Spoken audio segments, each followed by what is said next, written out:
माननीय प्रधानमंत्री, देश के गौरव, परम सम्मानीय नरेंद्र मोदी जी के प्रधानमंत्री काल के 9 वर्ष पूर्ण होने पर लोकसभा स्तर पर पत्रकार वार्ता और विधानसभा स्तर पर पत्रकार वार्ता की इस कड़ी में आज झाबुआ विधानसभा की इस पत्रकार वार्ता में मैं सभी पत्रकार साथियों का स्वागत करता हूं। साथियों, जब से देश आज़ाद हुआ और आज़ादी के बाद से कई सरकारें आई और देश पर राज किया, लेकिन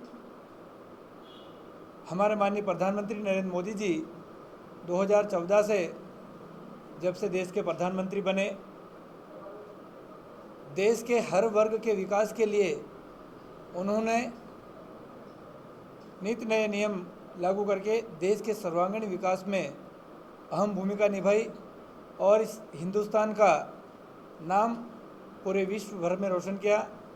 पूरे विश्व भर में, जहाँ तक हम अमेरिका की बात करें, अन्य देशों की बात करें, वहाँ पर भी हमारे जब माननीय प्रधानमंत्री जाते हैं तो उनके सम्मान के लिए सड़कों पर हुजूम उतर आता है। इससे ये साबित होता है कि हमारे देश के माननीय प्रधानमंत्री का पूरे विश्व भर में किस प्रकार से उनकी स्तुति बोलती है।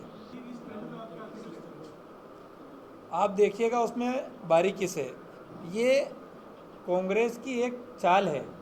वो कांग्रेस के ही कार्यकर्ताओं को बोलते हैं कि आप ऐसी घोषणा करो कि हम बीजेपी छोड़कर कांग्रेस आ रहे हैं। मेरे को ऐसे नहीं लगता कि बीजेपी का कोई कार्यकर्ता कांग्रेस के साथ आ रहा है। ये कांग्रेस के विधायक लोगों को गुमराह करने के लिए इस प्रकार का षड्यंत्र रच रहे हैं। ना ही कोई भारतीय जनता पार्टी का कार्यकर्ता भाजपा छोड़कर कांग्रेस में जा रहा है।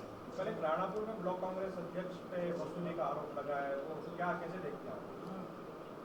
शायद उस व्यक्ति के संबंध में आप ना पूछें तो ठीक समझता हूं मैं, क्योंकि मैं इतना बड़ा तो नहीं हूं, लेकिन मैं उस व्यक्ति की तुलना या उस व्यक्ति के संबंध में बोलना नहीं चाहता हूं। उस व्यक्ति ने, मैं नाम नहीं लूँगा उस व्यक्ति का, उस व्यक्ति से आप सब लोग वाकिफ़ हैं। यहाँ क्षेत्र के हमारे सारे वरिष्ठ अधिकारी परेशान हैं, हमारे क्षेत्र के सारे सरपंच परेशान हैं, हर जनप्रतिनिधि परेशान है। वो एक आरटीआई नेता है, कांतिलाल भूरिया जी उनको शरण देते हैं और वो आरटीआई के माध्यम से यहाँ पर जो हमारे काम होते हैं, निश्चित तौर पर मैं ये नहीं कहना चाहता हूँ कि कोई भ्रष्टाचार हो रहा होगा, लेकिन हो सकता छोटी मोटी कोई त्रुटि हो, तो वो त्रुटि हो या ना हो, अगर त्रुटि ना हो तो भी उसे वो एक बढ़ावा मतलब ऐसा देकर अधिकारियों को डरा धमका कर वसूली का काम करने वाला वो नेता है।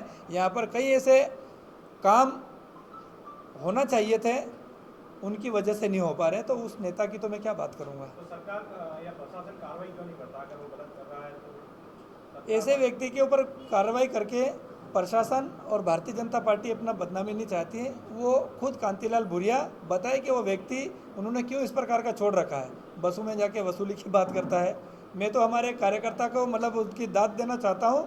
जो हमारा पार्षद है, वो व्यक्ति बोल रहा है कि इस पार्षद ने मेरे से 5 लाख रुपए की फिरौती मांगी, तो वो कहीं के जो उनका जो काम खेल चल रहा है ना, उसमें उन्होंने कहीं उनका आंकड़ा उनकी जुबान पे आ गया था।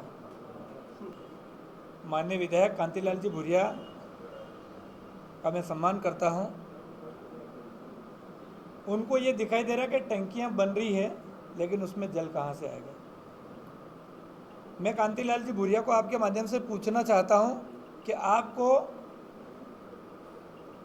चुनाव जीतते हुए, आपको विधायक रहते हुए, आप मध्य प्रदेश में कैबिनेट मंत्री रहे, आप केंद्र में 2 बार कैबिनेट मंत्री रहे, कृषि मंत्री, जनजाति मंत्रालय, ऐसे बड़े बड़े मंत्रालयों में आपने प्रतिनिधित्व किया।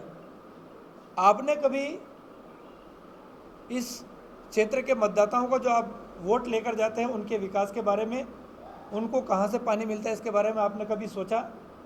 आपने कभी सोचा नहीं था। वो हमारे माननीय प्रधानमंत्री जी ने हर गांव में टंकी निर्माण करके काम शुरू किया, तो आज आपको दिख रहा कि ये पानी कहाँ से आएगा। अरे आपने सोचा भी नहीं था कि टंकियाँ बनेगी, और आज आप देख रहे हो कि टंकियाँ बन गई है और काम प्रगति पर है। तो टंकियाँ बनी है तो उसमें पानी भी आएगा। कांतिलाल जी, आप थोड़ा इंतजार करिए।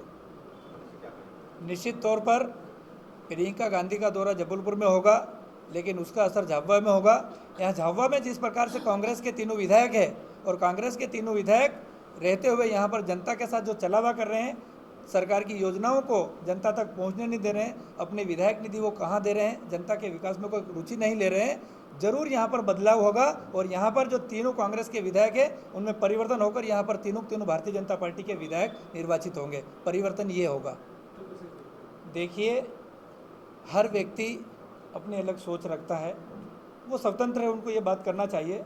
लेकिन हमारे देश के प्रधानमंत्री जी ने जो कोई सोच भी नहीं सकता था ऐसी योजनाओं को साकार किया है, तो ये आरोप लगाने वाले तो कुछ भी अपनी मनगढ़ंत कहानियाँ गढ़ते रहेंगे, अपना राजनीतिक रोटी सेकने का प्रयास वो करेंगे, उससे क्या फ़र्क पड़ता है। भारतीय जनता पार्टी को ना ही कांतिलाल भूरिया से कोई चुनौती है, ना विक्रांत भूरिया से, क्योंकि कांतिलाल जी भूरिया ने लगातार इतने लंबे समय तक यहाँ पर राजनीति करी, और उस समय राजनीति करी जब ये क्षेत्र शिक्षा के क्षेत्र से थोड़ा सा वंचित था। जब से भारतीय जनता पार्टी की सरकार बनी है, जगह जगह पर बहुत अच्छे स्कूल और वहाँ पर उतनी सुव्यवस्थित शिक्षा दी है। आज पूरे ज़िले भर में युवाओं की फौज शिक्षित होकर भारतीय जनता पार्टी के साथ, भारतीय जनता पार्टी की योजनाओं के साथ, समाज के साथ खड़ी है। कि कांतिलाल भूरिया जी ने जिस प्रकार से हमारे अनपढ़ भाइयों का वोट लेकर उनका खून चूसने का काम किया है, आज वो पढ़ा लिखा युवा उसका बदला चुकाने को तैयार है। तो कांतिलाल जी भूरिया ये भूल जाए कि वो उन्होंने 42 साल से बेवकूफ़ बनाते हुए जो वोट हासिल किया था, अब उनको वो वोट हासिल होने वाला नहीं है। जनता उनके करनी और कथनी को समझ चुकी है और पूरी तरह से उनको सबक सिखाने को यहाँ का युवा तैयार है। सर, विक्रांत भूरिया जगह जगह जाके आप निःशुल्क शिविर लगा रहे हैं स्वास्थ्य के लिए। मैं आप लोगों के सामने विक्रांत भूरिया की क्या बात करूं। आप हम सब जानते हैं कोरोना जैसी भयानक महामारी आई थी, क्या डॉक्टर विक्रांत भूरिया आपको कहीं मास्क बांटते हुए या कहीं उस कोरोना महामारी से बचने के लिए कुछ देते हुए दिखाई दिए थे? मैं पहले भी बता चुका हूं कि ये डॉक्टर विक्रांत भूरिया आदिवासी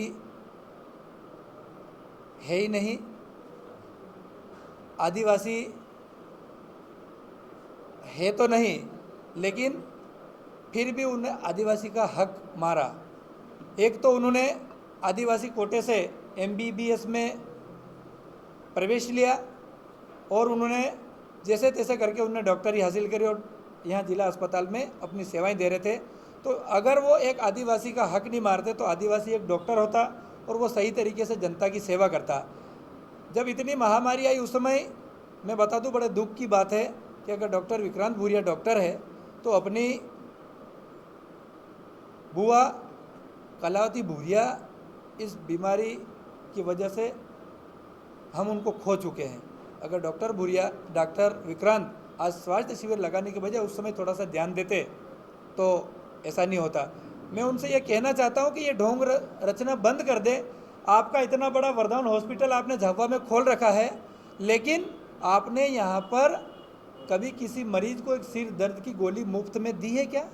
आज चुनाव आया तो आप मुफ्त में शिविर लगाने की बात कर रहे हो। यहाँ पर मैं बता दूँ, यहाँ पर इतना पैसा वसूला जाता है। आप जाकर वहाँ पर देखिए, वहाँ पर जो हमारे लोग कोई इलाज करवाने आते हैं उनको जाकर देखिएगा, उनसे अनाप शनाप राशि वसूली जाती है। अब चुनाव सामने आ गया तो एक चुनावी ढोंग की तरह वहाँ जाकर स्वास्थ्य शिविर लगा रहे हैं। ये ढोंग करना बंद करें, जनता सब समझ चुकी है।